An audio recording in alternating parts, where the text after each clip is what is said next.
انسانی حقوق کی عالمی تنظیم ایمنسٹی انٹرنیشنل نے ایک بار پھر صہیونی وزیر اعظم نتن یاہو کو گرفتار کر کے بین الاقوامی فوجداری عدالت کے حوالے کیے جانے کی ضرورت پر زور دیا ہے۔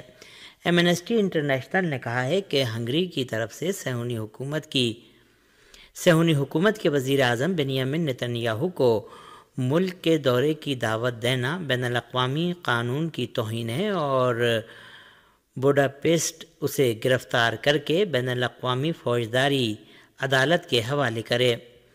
ایمنسٹی انٹرنیشنل نے مزید کہا کہ شہریوں کو جان بوجھ کر نشانہ بنانے اور انسانیت کے خلاف جرائم کے ارتکاب کے ساتھ ساتھ نتن یاہو پر جنگی جرائم کے ارتکاب اور غزہ پٹی میں بھوک کو جنگی ہتھیار کے طور پر استعمال کرنے کا بھی الزام ہے۔ ایمنسٹی انٹرنیشنل نے خبردار کیا ہے کہ نتن یاہو کو گرفتار کیے بغیر بین الاقوامی فوجداری عدالت کے رکن ممالک کا کوئی بھی دورہ صہیونی حکومت کو جرائم جاری رکھنے کی ترغیب دے گا۔ صہیونی حکومت نے مصر اور امریکہ سے جزیرہ نما سینا میں مصر کے فوجی اڈوں کو پوری طرح ختم کرنے کا فیصلہ کر لیا۔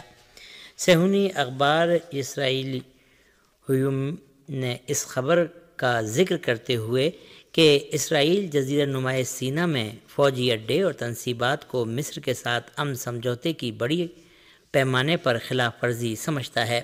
اسرائیلی حکومت کے ایک سینئر عہدیدار نے صحرائے سینا میں مصر کی فوجی موجودگی میں اضافے کی جانب اشارہ کرتے ہوئے کہا ہے کہ تل ابیب اس صورتحال کو تسلیم نہیں کرے گا اور یہ مسئلہ صہیونی وزیر جنگ اسرائیل کاٹس کی اصلی ترجیحات میں ہے۔ صہیونی حکومت نے مزید کہا کہ مسئلہ صرف صحرائے سینا میں مصری فوج کی موجودگی کا نہیں ہے بلکہ مصری فوج کے ڈھانچے کو مسلسل طور پر مضبوط بنانے کا ہے جسے تل ابیب ایک ایسا قدم سمجھتا ہے جس سے آسانی سے چشم پوشی نہیں کی جا سکتی۔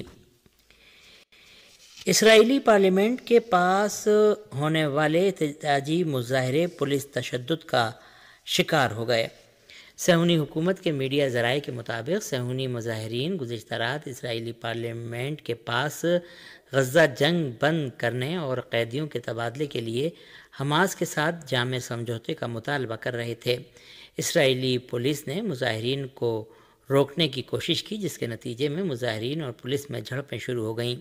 اتوار کی رات بھی ہزاروں صہیونی مظاہرین نتن یاہو کی کابینہ کی کارکردگی کے مسئلے پر سڑکوں پر آئے اور انٹیلی جنس سربراہ کی برطرفی کی کوششوں کے خلاف قیدیوں کے تبادلے کے لیے سمجھوتہ کرنے کا مطالبہ کرنے لگے۔ صہیونی قیدیوں کے اہل خانہ اور صہیونی آباد کار بارہا نتن یاہو کی پالیسیوں کے خلاف مظاہرے کر چکے ہیں جس کے نتیجے میں انہیں پولیس کے تشدد اور قید و بند کا سامنا کرنا پڑا ہے۔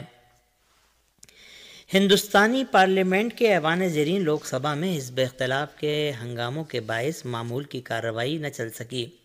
نئی دہلی سے ہمارے نمائندے کی رپورٹ کے مطابق پیر کو ہندوستانی پارلیمنٹ کے ایوان زیرین لوک سبھا میں سماج وادی پارٹی کے اراکین نے زبردست ہنگامہ کیا۔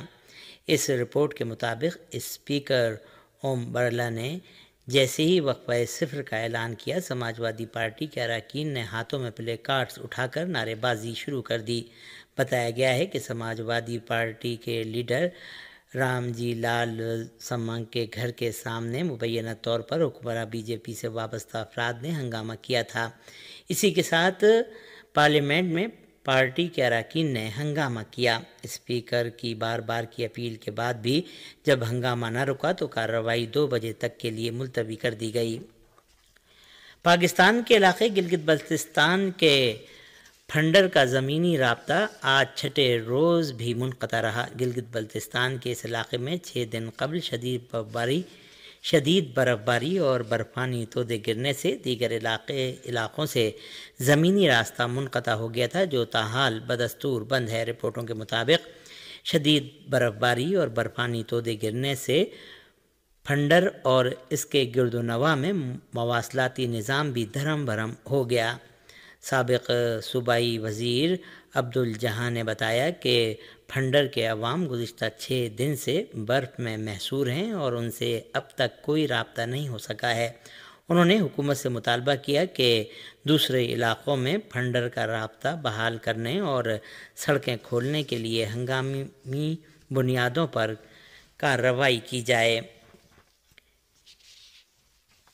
پاکستان کے صوبے خیبر پختونخوا میں فائرنگ کے ایک واقعے میں 3 افراد کے مارے جانے کی خبر ہے۔ صوبہ خیبر پختونخوا کے صوبائی ذرائع کے حوالے سے بتایا گیا ہے کہ فائرنگ کا یہ واقعہ ٹانگ کے علاقے میں پیش آیا۔ رپورٹوں میں یہ نہیں بتایا گیا کہ فائرنگ کا یہ واقعہ دہشت گردانہ تھا یا ذاتی دشمنی کا نتیجہ۔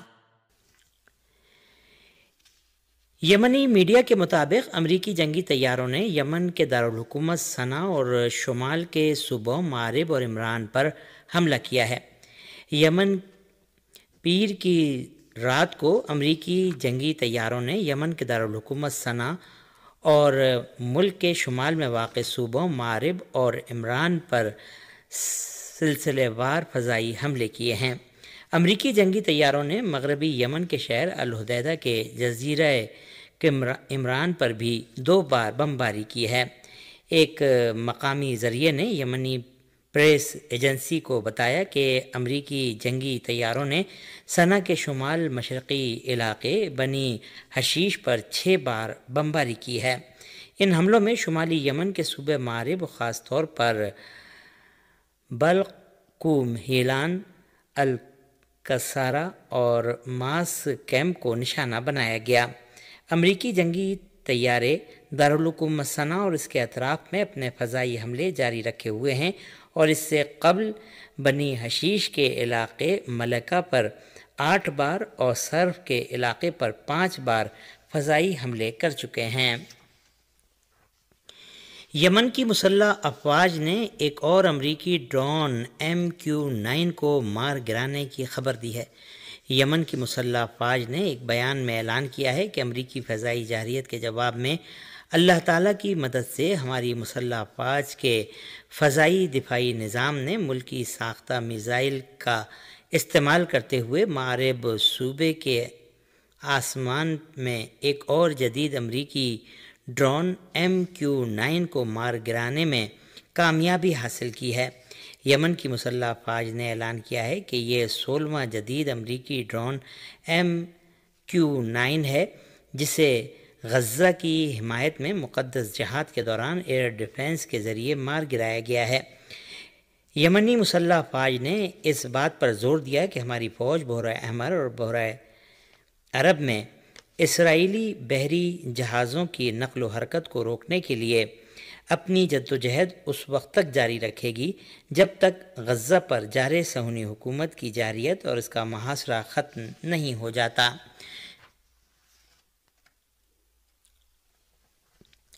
لبنان کے صدر جوزف اون نے کہا ہے کہ ہمارے ملک کی خود مختاری کے خلاف غیر ملکی جارحیت بند ہونی چاہیے۔ منگل کی صبح جنوبی بیروت کے خلاف اسرائیلی حکومت کی جارحیت کے جواب میں لبنان کے صدر جوزف اون نے کہا کہ لبنان کے خلاف اسرائیلی حکومت کی مسلسل جارحیت کے سبب ملک کی خود مختاری اور علاقائی سالمیت کے دفاع کے لیے ہمارے دوست ممالک کی کوششوں اور امداد کو متحرک کرنے کی ضرورت ہے۔ انہوں نے مزید کہا کہ پیر کے صبح جنوبی لبنان میں دشمن کا حملہ لبنان کے سلسلے میں صہیونی حکومت کے دشمنانہ اہداف اور ارادوں کے بارے میں ایک خطرناک انتباہ ہے۔ جوزف اون نے زور دے کر کہا کہ ہمیں دشمنوں کی بیرونی جارحیت کو لگام دینے کی ضرورت ہے۔ انہوں نے کہا کہ ہم لبنان کو بچانے کے لیے دستیاب مواقع کو ہاتھ سے کھو دینے کی کسی بھی کوشش کا مقابلہ کرنے کے لیے وزیر اعظم کے ساتھ مل کر کام کر رہے ہیں۔ لبنان کی وزارت صحت نے اعلان کیا ہے کہ جنوبی لبنان میں ایک عمارت پر صہیونی دشمن کے فضائی حملے کے نتیجے میں ایک خاتون سمیت 3 افراد شہید اور 7 زخمی ہوئے ہیں، جن میں سے 2 کی حالت نازک ہے۔ قبل ازیں ذرائع نے لبنان کی وزارت صحت کے حوالے سے اطلاع دی تھی کہ اس فضائی حملے میں ابتدائی اعداد و شمار کے مطابق 3 افراد شہید اور 4 زخمی ہوئے ہیں۔ رپورٹ کے مطابق اس حملے میں عمارت کی 3 منزل کو 2 میزائل سے نشانہ بنایا گیا۔ اس سے قبل ہفتے کے روز بھی اسرائیلی فوج نے ضائعہ کے علاقے کو نشانہ بنایا تھا۔